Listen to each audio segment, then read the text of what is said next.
ఏమైంది uncle? Power bill చేపకు చెల్లు high BP by తెల్లు పెట్టుకొని బిల్లు బీపీ అంటావేంటి అంకుల్? ఇల్లు అమ్ముకోరు బిల్లు కట్టమంటావా? ఇంటి పైకప్పు నమ్ముకోమంటున్నాను. ట్రూజాన్ సోలార్ సిస్టమ్ ఇన్స్టాల్ చేసుకోండి, ఫ్రీ ఎలక్ట్రిసిటీ జనరేట్ చేసుకోండి. ఇది చెప్తే లో బీపీ వచ్చి పోతారేమో.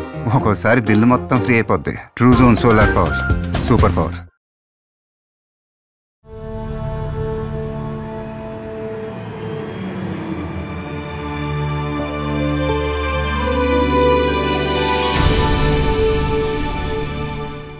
Okay my dear friends, my dear masters and my dear gods, Shrikrishna అమృతానికి స్వాగతం, సుస్వాగతం.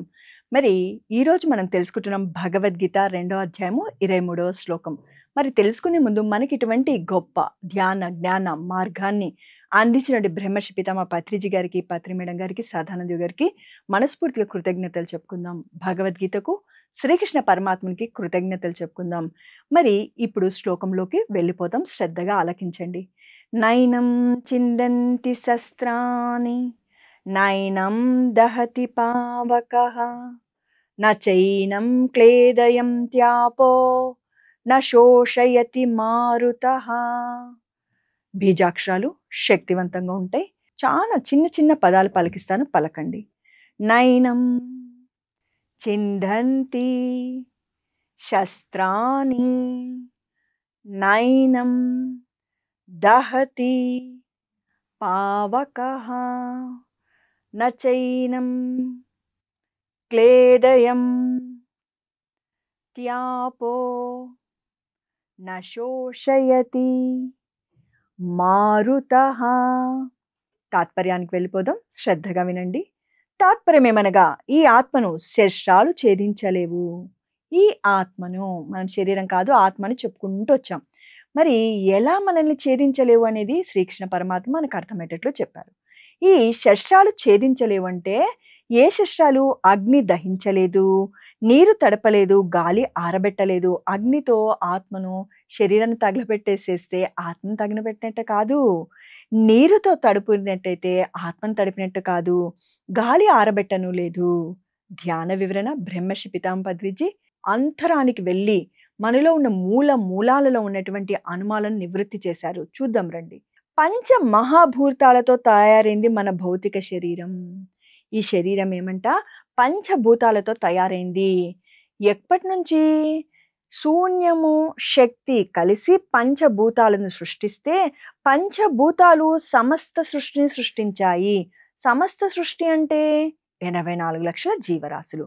84 లక్షల జీవరాశుల్లో ఖనిజాన్ని తీసుకున్నా, వృక్షాన్ని తీసుకున్నా, జంతువుని తీసుకున్నా, మానవుని తీసుకున్న పంచభూత తత్వం ఉంది. మరి చూడండి, మనము పంచభూతాలతో ఈ శరీరం అంటున్నారు మన వరకు వచ్చేటప్పుడు. ఓకే, మరి ఈలో ఉందో లేదో చెక్ చేద్దామా? పంచభూతాలతో మన శరీరం ఉందా లేదా అని మనం ఇప్పుడు చెక్ చేద్దాం. ఏది చెప్తే అది వినయం కదా, మనకంటూ కొంచెం సెల్ఫ్ చెక్ ఉండాలి కదా. అందుకని పత్రిజీ సార్ అన్నాడు కదా, స్పిరిచువల్ సైన్స్ అన్నాడు, ఆధ్యాత్మిక శాస్త్రం అన్నాడు, శోధించు సాధించు అన్నాడు, గుడ్డిగా నమ్మొద్దు అన్నాడు. ఒకవేళ నీకు చేత కాకపోతే ఎవరైనా చెప్తేనన్నో విను అని భగవద్గీతలో శ్రీకృష్ణ పరమాత్ముడు చెప్తాడు. శోధించి సాధించు. అది చేత కాకపోయినా ఎవరైనా శోధించి సాధించిన వాళ్ళు నీకు చెప్తే అదన్న శ్రద్ధగా ఆలకించు అని చెప్తారు. మనము రెండూ చెయ్యమనుకుంటాను. అందుకే మనము అంధకారంలో, అజ్ఞానంలో, బాధలతో, కష్టాలతో ఉన్నాము. ఏ జన్మ పుణ్యఫలమో ఇలాంటి గురువు మన జీవితంలోకి వచ్చాడు. అంతే కదా మాస్టర్స్. మరి ఇప్పుడు తెలుసుకుందాం, పంచ మహాభూతాలు మన శరీరంలో ఉన్నాయో లేదో. చూడండి, మన శరీరంలో ఉష్ణతత్వం ఉందో లేదో అని మీకు ఎక్కడ ఫోల్డింగ్ ఉన్నా అక్కడ ఒకసారి చేయి పెట్టుకొని చూడండి. ఓకే, ఇంకా కొద్ది ఎగ్జాంపుల్, ఎవరైనా మన ఇంట్లో మన అనే వాళ్ళు చనిపోయినప్పుడు వాళ్ళ శరీరం ఎలా ఉంటుంది? చల్లగా ఉంటుంది, అవునా? అంటే అగ్నితత్వం వైదొలిగింది. ఎప్పుడైతే ఆత్మ పక్కకు వైదొలుగుతుందో ఈ శరీరం శవం అయిపోతుంది. అప్పుడు ఈ తత్వాలన్నీ కూడా, ఈ పంచభూతాలు కూడా ఒక్కొక్కడిగా పడిపోతాయి. మరి అగ్ని తర్వాత మనము తెలుసుకుందాం నీరు. చూడండి, మన బాడీలో 3/4 వాటర్ ఉంటుందని సైంటిఫిక్గా డాక్టర్స్ చెప్తారు. 60% వాటర్ కంటెంట్ ఈ శరీరంలో ఉంటుంది అని చెప్తారు. 1/4 ఖాళీ తత్వం ఉంటుంది. మరి మన బాడీలో వాటర్ డిజాల్వ్ అయింది అనుకుందాం. ఎలా?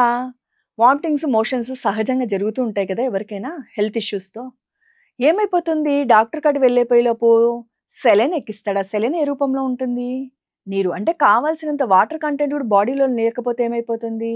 అయిపోతుంది. శరీరం కూడా శవం అయిపోతుంది. 2 భూతాలు అయిపోయినాయి. అగ్ని తెలుసుకున్నాం, నీటిది తెలుసుకున్నాం.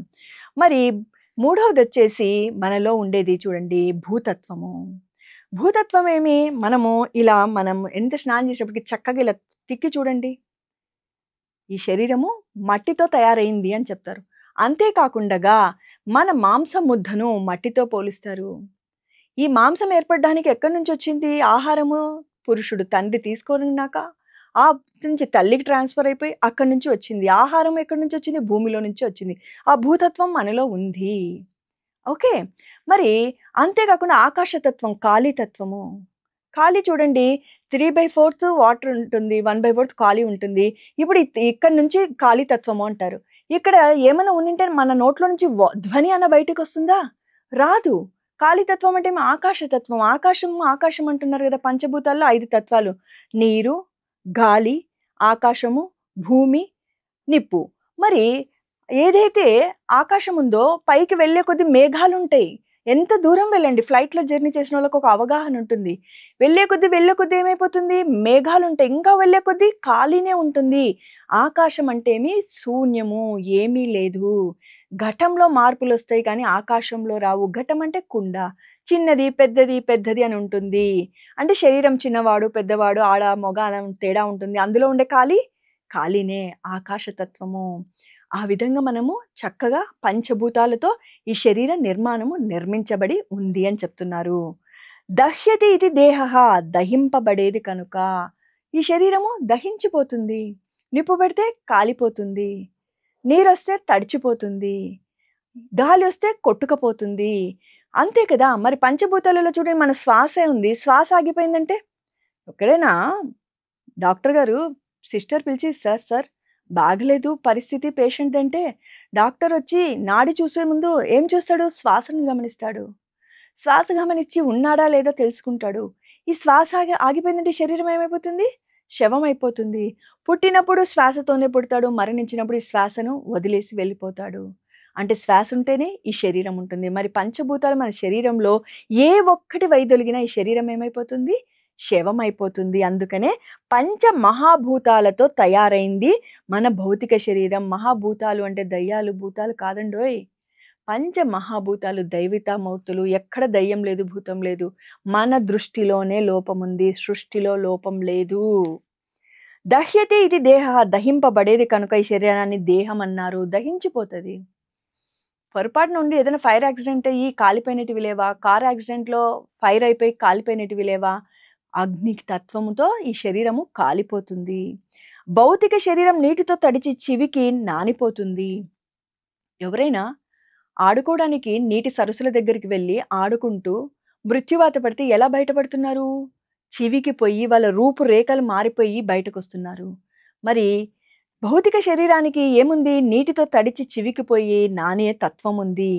గాలి భౌతిక శరీరాన్ని ఎండించగలదు. చక్కగా మీరు వర్షంలో నానారు, గాలిలో నిలబడ్డారనుకోండి, బయట కాసేపు మన వస్త్రాలు ఆరిపోతే మన శరీరం మీద ఉన్నటువంటి చెమ్మ ఆరిపోతుంది. మరి గాలికి ఆరబెట్టే తత్వం ఉందా లేదా? నీటికి మనల్ని చివికి ముద్ద చేసే తత్వం ఉందా లేదా? భౌతిక శరీరం శాస్త్రాలతో ఛేదింపబడుతుంది. శరీరంను ఒక కత్తి తీసుకొని చేతికి పొడిచిన ఛేదింపబడుతుందా లేదా? ఇలా కోసేస్తే ఏమైపోతుంది? ఛేదిస్తుంది కదా, రెండింటిని విడగొడుతుంది కదా. ఇలా నరికేసారు పిక్చర్స్లో, ఇప్పుడు ఇవే కదా చూపిస్తుండేది. ఇలా వేలు నరకడాలు, కాళ్ళు నరకడాలు అంటే అర్థమేమి? శరీరాన్ని ఒక ఆయుధము ఛేదిస్తుంది అని మనకు అవగతం అవుతుంది. ఎందుకండి ఫ్యాక్టరీస్లో జాబ్ చేస్తూ కూడా పొరపాటున వాటి కిందకి మిషన్స్ కిందకి వెళ్ళి కట్ అయిపోయినవి వింటూ ఉంటాం కదా మనము. అంటే అర్థమేమి? ఒక భౌతిక శరీరము శస్త్రాలతో ఛేదింపబడుతుంది. అది బాణాలు, కత్తి, కడారాలే అవసరం లేదు. ఓకే. కానీ ఆత్మ అనేది శస్త్రాలతో ఛేదించబడదు, అగ్ని చేత దహింపబడదు. కానీ ఆత్మ మాత్రము ఏమని చెప్తున్నారు? ఆత్మ అన్నది శస్త్రాలతో ఛేదించబడదు, అగ్ని చేత దహింపబడదు. ఆత్మకు ఎటువంటి మృత్యువు లేదు. పంచభూతాలతో సైతము ఆత్మను వధించలేవు. నీటి చేత ఏమాత్రము తడపబడదు. పంచ భౌతిక శరీరాన్ని నాశనం చెయ్యగలవి అన్నీ కూడాను ఆత్మను ఏమీ చెయ్యలేవు. ఇంకా చక్కగా వినండి. ఎంత మంచి మాట చెప్పారు చూసారా? నీటి చేత ఏమాత్రం తడపలేదు. పంచభౌతిక శరీరాన్ని, పంచభూతాలతో తయారైంది శరీరం. మరి ఈ శరీరాన్ని నాశనం చేయగలవి కూడా. ఈ పంచభూతాలతో తయారైన శరీరాన్ని ఇవి నాశనం చేయగలవు. అగ్ని గాని, ఆయుధాలు కానీ, నీరు గాని, గాలి కానీ, కానీ ఆత్మను మాత్రం ఏమీ చేయలేవు. అంటే దేహం యొక్క ధర్మం వేరు, ఆత్మ యొక్క ధర్మం వేరు. ఎంత బాగా చెప్పారు మాస్టర్స్. ఆత్మ యొక్క ధర్మం వేరు, దేహం యొక్క ధర్మం వేరు. దేహం యొక్క గుణం వేరు, ఆత్మ యొక్క గుణం వేరు. దేహం యొక్క గుణం ఎలా ఉంటుంది?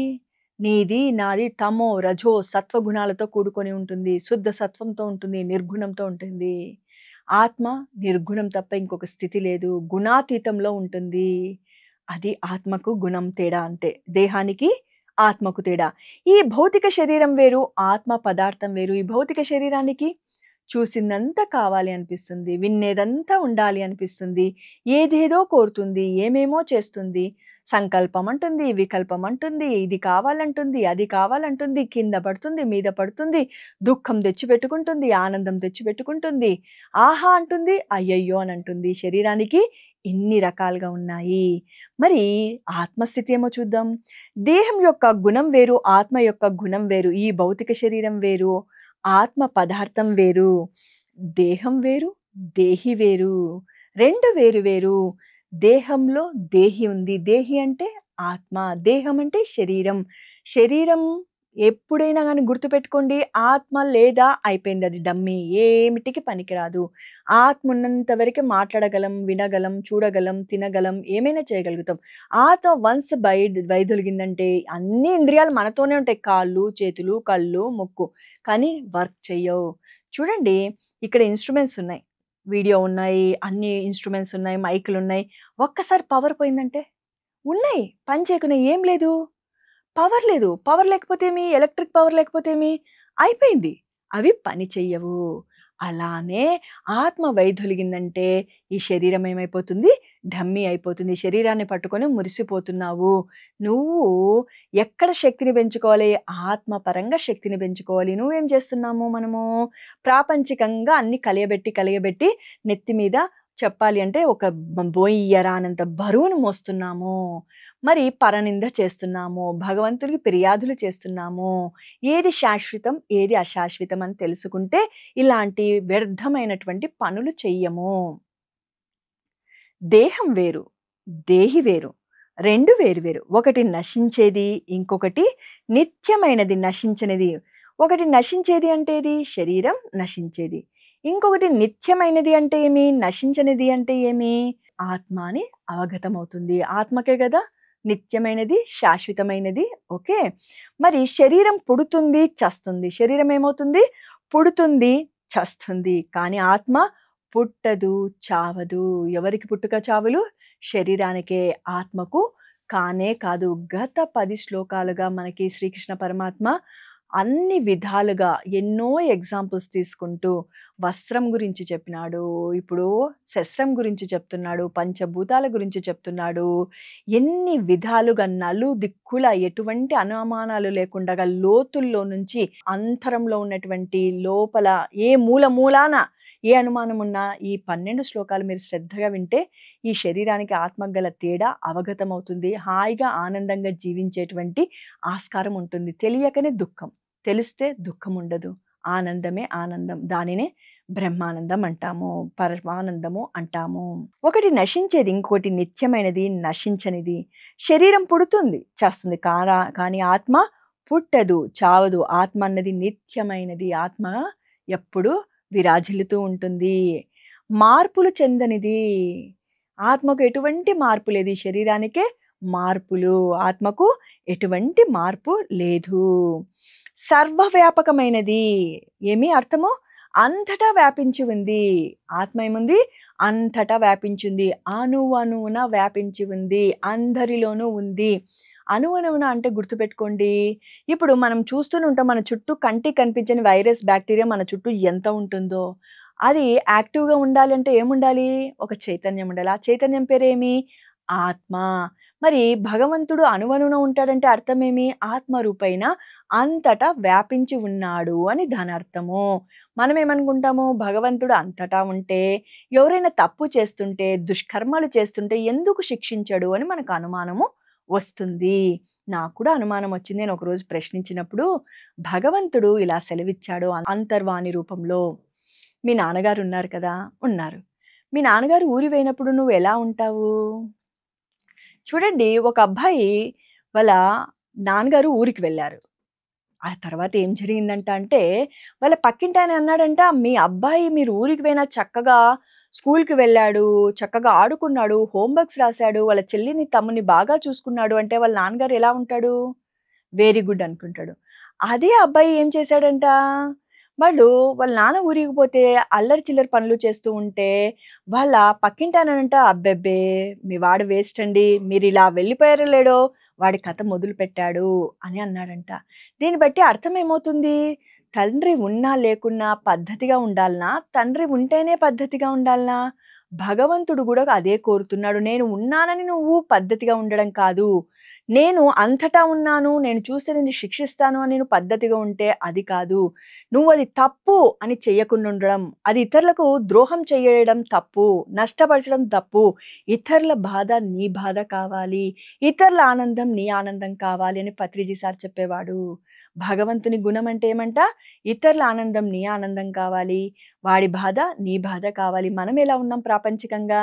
వాడికి ఆనందం ఉంటే మనకి దుఃఖం, వాళ్ళకు దుఃఖం ఉంటే మనకి ఆనందం. దీన్ని మానవత్వం అనరు, రాక్షసత్వం అంటారు. ఇది తెలుసుకోవాలి, ఈ తేడాలు తెలుసుకోవాలి. చూద్దాం. మార్పులు చెందనిది, సర్వవ్యాపకమైనది, సత్యమైనది ఇదంతా తెలుసుకోవాలి. చూడండి, సర్వవ్యాపకమైనదంటే మనకిప్పుడు అవగాహన కలిగింది కదా! ఈ భగవంతుడు అంతటా ఉన్నాడు, అందరిలో ఉన్నాడు, అణువణున్నాడు. ఎందుకు మనల్ని ఆపడం లేదు అంటే, నీ అంతకు నువ్వు మారేంత వరకు. ఎందుకు ఆయన అంతగానో ఫ్రీ విల్ ఇచ్చాడు? ఏ కర్మ చేసినా పదింతలై వందింతలై నీ అకౌంట్‌కే చేరుతుంది. నువ్వే తిరిగి దాన్ని అనుభవించాలి.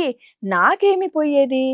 నువ్వే ఏదో ఒక రోజు తెలుసుకుంటావు. నా కర్మలకు మూలం నేనే అని తెలుసుకొని, నువ్వు భయంతో ఒళ్ళు దగ్గర పెట్టుకొని జీవిస్తావు. అయిపోయింది. అప్పుడు నువ్వు ముక్త పదంలో చేరుకుంటావు. అంతే కదా మై డియర్ ఫ్రెండ్స్. మన పిల్లలు మనమున్నామని క్రమశిక్షణతో ఉంటే ఆనందమా? మనమున్నా లేకున్నా అది తప్పు. అలా చెయ్యకూడదు. ఇది సంస్కారం కాదు. ఇతరులను నొప్పి పెట్టకూడదు, నష్టపెట్టకూడదని జీవిస్తే అప్పుడే కదా మనకు అర్రే! వీడురా నా బిడ్డ, నా వారసుడు అని తండ్రి శభాష్ అని కాలర్ ఎగరేసుకుంటాడు. అలానే పరమాత్ముడు కూడా మనకు అదే చెప్తున్నాడు. నువ్వు భగవంతుడివి కావాలంటే నువ్వు ముందు ఎలా ఉండాలి? ఎవ్వరు చూడనప్పుడు ఒక రకం, అందరూ చూస్తున్నప్పుడు ఒక రకం కాదు. ఎవ్వరు ఉన్నా లేకున్నా ఏ పద్ధతిలో ఉంటున్నావు అనేది భగవంతుడు ఎల్లవేళలా గమనిస్తూ ఉంటాడు. Okay masters. మరి సత్యమైనది, సత్యం అంటే పొద్దుటి నుంచి మనము చక్కగా ఉదయాన్నే లేస్తేనే ఎవరిని చూస్తాము? సూర్య భగవానుని చూస్తాం. భగవంతుడు ఎక్కడా, ఎక్కడా, ఎక్కడా అని కొట్టేసుకుంటున్నామే. మరి సూర్యుడు, చంద్రుడు వీళ్ళందరెవరు? పంచభూతాలు ఒకరోజు గాలి నాకు బోర్ కొట్టింది. రోజు వీసి, వీసి అందరూ ముక్కులోకి పోయి బయటకొచ్చి పాడు ఎందుకని ఆగిందనుకోండి, మనందరి పరిస్థితి ఏమి? ఏ రోజైనా ఆ భగవంతునికి మనం కృతజ్ఞత చెప్పుకుంటామా? ఆత్మ జ్ఞానం పొందినాక అరెరే! అవును కదా! అని అనుకుంటున్నాం. అగ్నిదేవుడికి చికాకు పుట్టి సూర్యుడు ఉదయించలేదనుకోండి, మనందరి పరిస్థితి ఏమి? చంద్రుడు ఏం పనుందిలేండి మేడం, సూర్యుని మీదనే ఆధారపడి వెలుగుతాడు అని మనకు ప్రశ్నొస్తది కదా! చంద్రుడు, సూర్యుడు కాయలు, పుష్పాలు, మొగ్గలు సృష్టిస్తే అంటే ఆ సూర్యరశ్మి ద్వారా ఈ మొక్కలు పెరిగి పెద్దవై పుష్పిస్తూ కాయలు ఇస్తే అందులో రసాలను నింపేది చంద్రుడు. తీయపు, పులుపు, ఒగరు ఇవన్నీ నింపేది చంద్రుడు. చంద్రుని యొక్క కిరణాలతో. అది తెలుసా మనకి? తెలియదు. ఏమీ తెలియదు. భగవంతుడు ఎక్కడున్నాడు, ఎక్కడున్నాడు అంటున్నాము. ఈ పంచభూతాలు ఒక్కరోజు రెస్ట్ తీసుకున్న మన పనేమి? అయిపోయింది, ఔట్. ఈ వర్షాలు ఎందుకు రావాలి ప్రతి సంవత్సరము? అందరికి వచ్చి, అందరికి ఇచ్చి ఏం లాభము? ఏమాత్రం మానవత్వం లేని వీళ్ళకొని ఆగిపోతే? ఏ రోజు మనం ఆలోచించాము?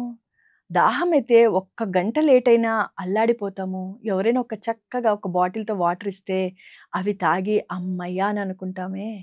ఒక 4 రోజులు వాటర్ లేకపోతే? ఏ రోజైనా కృతజ్ఞత చెప్పుకున్నామా? పత్రిజీ సార్ ఎప్పుడు అనేవారు, ప్రతి దానికి కృతజ్ఞతగా ఉండాలి. మనం తిన్న ఆహారానికైనా, తాగిన నీటికైనా, మనం తినడానికి ఉపయోగపడిన పళ్ళానికైనా, పడుకోవడానికి ఇచ్చినటువంటి మంచానికైనా, అలిసిపోయి సొలిసిపోయి మంచం మీద పడిపోతూ హమ్మయ్య! అని అనుకుంటూ ఒక్కరోజైనా ఆ పరుపుకి చెయ్యి తడిమి థాంక్ యూ చెప్పుకున్నావా? ఇవన్నీ చెప్తూ ఉంటే మన మీద మనకి జిగుచ్చ కలుగుతుంది. అవునా కాదా? తెలుసుకొని మారకపోవడం తప్పు. తెలియకపోవడం తప్పు కాదు మై డియర్ ఫ్రెండ్స్. తెలుసుకొని మారకపోతే మనంతవంటి నికృష్టమైన జన్మ ఇంకొకటి ఉండదు. మారకపోవడం ఎవరిది తప్పు?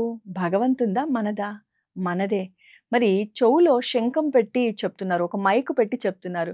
అరే! మీరెవరు? ఎవరు? ఎందుకొచ్చినారు? అని. మూర్ఖుల్లాగా చూస్తున్నారు ఇటువంటి ఆత్మజ్ఞానం చెప్పే వ్యక్తులను కావచ్చు, సంస్థలను కావచ్చు, వీళ్ళకి పని లేదు, పాట లేదని ఒక టైటిల్ ఇస్తున్నారు. ఏ జన్మ పుణ్యఫలమో ఇలాంటి మహానుభావులు మన జీవితంలోకి రావడము అని అర్థం చేసుకోవాలి. అవగాహన చేసుకోవాలి. ఆచరించుకోవాలి. అప్పుడు మన జన్మ ధన్యమవుతుంది. చూడండి, మార్పులు చెందనిది, సర్వవ్యాపకమైనది, సత్యమైనది ఇదంతా తెలుసుకోవాలంటే ధ్యానం చేయాలి.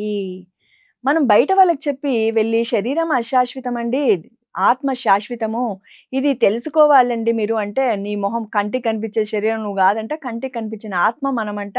ఎవరు చెప్పారు? ఉన్నన్ని రోజులు బిందాస్‌గా జీవించాలి. గత జన్మ లేదు, మరు జన్మ లేదు, ఉండేదే ఒక జన్మ అని పిచ్చి పిచ్చి ప్రేలాపనలు మాట్లాడేవాళ్ళు మన చుట్టూ ఎంతోమంది ఉన్నారు. ఇవన్నీ తెలుసుకోవాలన్నా, అర్థం చేసుకోవాలన్నా, అవగాహన చేసుకోవాలన్నా, మనలో ఉన్న అనుమానాలు నివృత్తి అవ్వాలన్నా ధ్యానం, శరణం గచ్చామి, ఇంకొక దారి లేదు మై డియర్ ఫ్రెండ్స్. అనుదిన ధ్యానాభ్యాసం చేయాలి. ఎప్పుడో ఒకసారి చేస్తాం మేడం. నాకు కౌన్సిలింగ్‌లో చాలా మంది మాట అంటారు. ధ్యానం చేసేటి 4 ఇయర్స్ బ్యాక్ చేసేవాళ్ళని మేడం. ఎందుకు కడతాల్‌కి వెళ్ళాను నేను 2 డేస్ వర్క్‌షాప్‌కి. ఒక అతను వచ్చాడు ధ్యానం చేసుకుందాం అనేసి. 10 ఇయర్స్ అయింది మానేసి. 10 సంవత్సరాలు రోజుకు గంట ధ్యానం మానేస్తే, రోజుకు గంట ధ్యానం 365. 365 ఇంటూ 10 లెక్కేసుకోండి. ఎంత సమయం వృధా చేశాము. మనమందరం కూడా ధ్యానం తెలుసు. ఈరోజు కాదులే రేపు, రేపు కాదులే ఎల్లుండని ఎన్ని రోజులు వృధా చేస్తున్నాం. స్వాధ్యాయం చేస్తున్నామా? సజ్జన సాంగత్యం చేస్తున్నామా? లేదు, లేదు, లేదు. రేపు చేద్దాం, రేపు చెప్దాం, రేపు చేద్దాం. ఒక బోర్డు పెట్టుకున్నాం. రేపు, టుమారో, టుమారో, టుమారో. ఎవరు వృధా అవుతుండేది? ఎవరు జన్మ వృధా అవుతుంది? ఎవరికి నష్టం? ఎవరికి వాళ్ళే నష్టం చేకూర్చుంటున్నాం. మన బిడ్డలు నష్టపోతుంటే అయ్యయ్యో!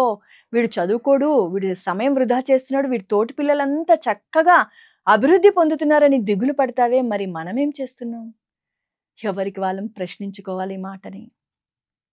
అనుదిన ధ్యానాభ్యాసం చేయాలి. బర్త్‌డేకి, మ్యారేజ్ డేకి, దసరాకు, ఉగాదికి కాదండోయ్. శివరాత్రికి అంటే ధ్యానం చేస్తాం. అయిపోయింది మరి శివరాత్రి వచ్చేంత వరకు ధ్యానం లేదు, ఏమి లేదు. నువ్వు పూజించే శివుడే ధ్యానం చేస్తున్నాడు. నువ్వు పూజించే విష్ణుమూర్తే ధ్యాన ముద్రలో ఉంటున్నాడు. నువ్వు ఆరాధించే ఆంజనేయుడే ధ్యానంలో ఉంటున్నాడు. నువ్వు నమ్మిన దైవమే ధ్యానం చేస్తూ ఉంటే నువ్వేం చేస్తున్నావయ్యా అంటే ఆయనను అడుక్కుంటున్నాము. ఆయన అంటుండు, నన్ను అడుక్కుంటే ఏమొస్తుంది నాయనా? నీ కర్మఫలాలే నీ జీవితంలో వచ్చే శుభాలు, అశుభాలు. అన్నీ వదిలేసి, అన్ని దుష్ట కర్మలు చేసి, చెయ్యకూడని దుష్కార్యాలు చేసి, నువ్వు నా దగ్గరికొచ్చి అది కావాలి, ఇది కావాలంటే నేను ఏం చేసేది అని అంటున్నాడు. అనుదిన ధ్యానాభ్యాసం చేయాలి. ప్రతిరోజు ఉదయం, మధ్యాహ్నం, సాయంకాలం, రాత్రి ఎప్పుడైనా సరే కళ్ళు 2 మూసుకోవాలి. ఎలా చేయాలి ధ్యానము? అనుదిన ధ్యానాభ్యాసం చేయాలి. ఏ టైంలోనైనా any time meditation. Patriji sir ఏమని చెప్పాడు? ఏటీఎం, ఎనీ టైమ్ మనీ కదా! అలానే any time meditation, anywhere meditation. ఎక్కడైనా కూర్చోవచ్చు, ఎలా అయినా కూర్చోవచ్చు. నీ కంఫర్ట్‌గా ఉండాలి. నీ శరీరానికి ఇబ్బంది కలగకుండా ఉండాలి. ఏ డిస్టర్బెన్సెస్ లేకుండా ఉండాలి. అది మాత్రము చూసుకోవాలి. మధ్యాహ్నం, సాయంత్రం, రాత్రి ఎప్పుడైనా సరే పగలు ప్రాపంచికానికి, రాత్రి ఆధ్యాత్మికానికి పెట్టుకో. శ్రీమూర్తి ఇంట్లో అందరూ ఉన్నప్పుడు, వాళ్ళు ఆఫీస్‌కి పోవాలన్నప్పుడు, పిల్లలు స్కూల్‌కి పోవాలన్నప్పుడు no, no, no, early morning meditation is very good అని పొద్దున్నే ధ్యానం చేస్తూ కూర్చుంటే వాళ్ళ ఆలనా పాలన చూసేదెవరు? సమయం వృధా చేయకుండగా హాయిగా కూర్చొని నీ మనలోకి మనం ప్రయాణం చేస్తే ఎంత అద్భుతంగా ఉంటుంది. ధ్యాన, స్వాధ్యాయ, సజ్జన సాంగత్య చేసి టీవీ చూడు, పక్కన చక్కగా నీకున్నటువంటి ఇరుగు పొరుగుతో మాట్లాడుకో, ఎవ్వరు వద్దనరు. శ్వాస మీద ధ్యాస ఉంచుకోవాలి. చిత్త వృద్ధులను నిరోధించుకోవాలి. ఎప్పుడైతే నువ్వు శ్వాస మీద ధ్యాస ఉంచుతావో, చిత్తము అంటే మనసు, వృత్తులు అంటే ఆలోచనలు, ఆటోమేటిక్‌గా నువ్వు శ్వాస మీద ధ్యాస పెడితే నీ ఆలోచన రహిత స్థితికి చేరుకుంటావు. అప్పుడే మనకు తెలుస్తుంది మనం శరీరం కాదు, ఆత్మ పదార్థం అని ఒకరొచ్చి చెవులో కూర్చొని శంకుతో ఊగిన మనకు చెవిటోడి ముందు శంకు ఊదినట్టే ఉంటుంది. నువ్వు ధ్యానం చేస్తే తొందరగా నువ్వు గ్రహించగలుగుతావు. ఆ విధంగానే జీవించగలుగుతావు. ఈ జీవితాన్ని అద్భుతంగా పండించుకోగలుగుతావు. వృధా చేసుకోవు. మరి ఇటువంటి అద్భుతమైనటువంటి మంచి మనకి అద్భుతమైన జ్ఞానాన్ని ఇచ్చినటువంటి శ్రీకృష్ణ అమృతానికి, పిఎంసి ఛానల్‌కు, బ్రహ్మర్షి పితామహ పత్రిజీకి కృతజ్ఞతలు చెప్పుకుందాం. Okay my dear friends, my dear masters, my dear God's, మరొక అద్భుతమైనటువంటి సెషన్‌లో శ్రీకృష్ణ అమృతంలో మరీ కలుసుకుందాం. మరి సెలవా?